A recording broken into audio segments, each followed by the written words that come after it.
8:51 a.m. news and views on Salam Media, and that, of course, is South African time. We cross over to Palestine, and we're going to be talking with Osama Nazzal. He is a Palestinian journalist to talk about at least 35 people being killed in Rafah after Israeli missiles hit the camp for displaced people. Salaam alaikum, welcome to the program. Can you give us an update on the situation?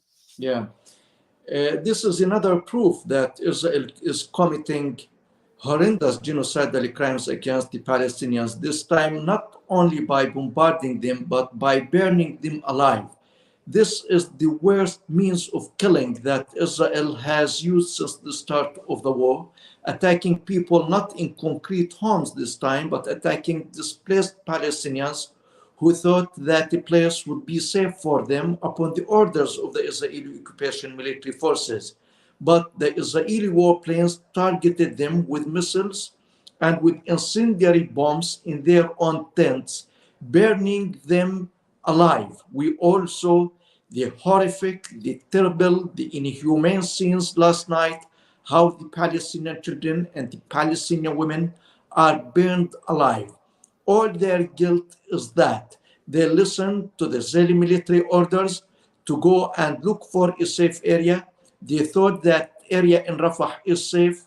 They pitched up their tents and they were preparing for sleep before the Israeli occupation warplanes bombarded them, showing the Israeli deception and the Israeli deceit and how Israel orders the Palestinian civilians to move from one place to another just to make their killing easier for the Israeli military forces. It was hell. It was terrible. Nobody can stand that. Nobody can bear that.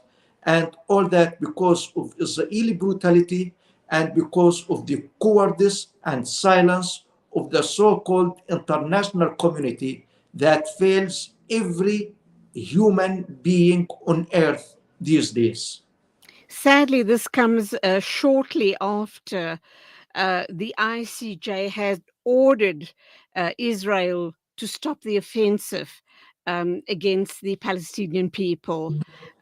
Did you, as a journalist and Israel and Palestinian people at large, think that things would die down now because of the order of the ICJ? Israel has always been behaving as a state above the law, and no power in the world is deterring Israel, and so it is turning a blind eye either to the ICJ or to the ICC.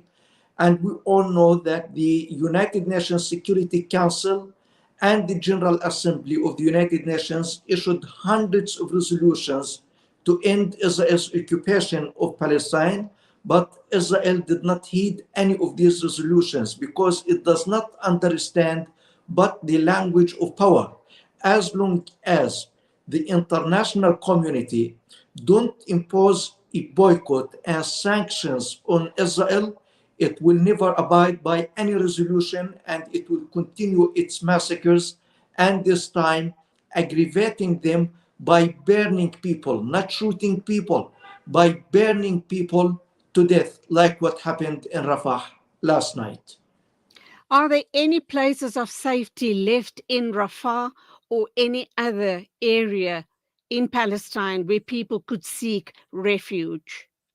No place, no inch on earth in Palestine is safe as Israeli occupation forces are bombing every area in the Gaza Strip.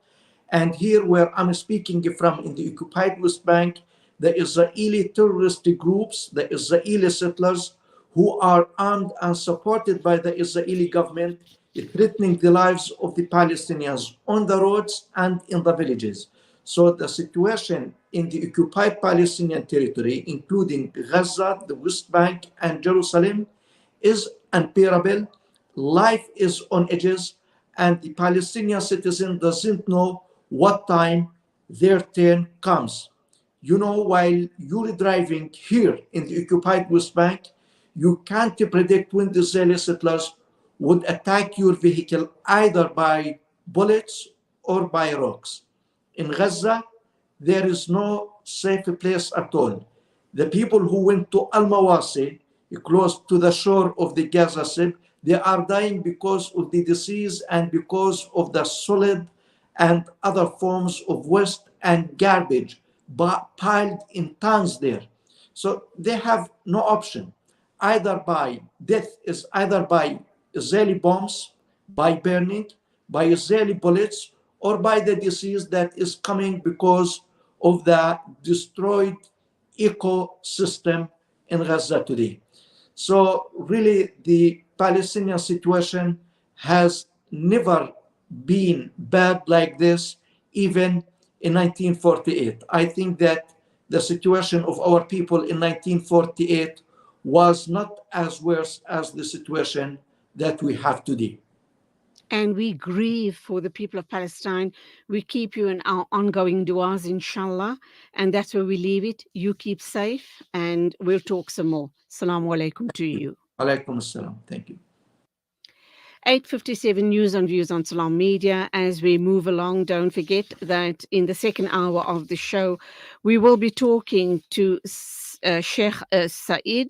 He is the leader of the Sun Party.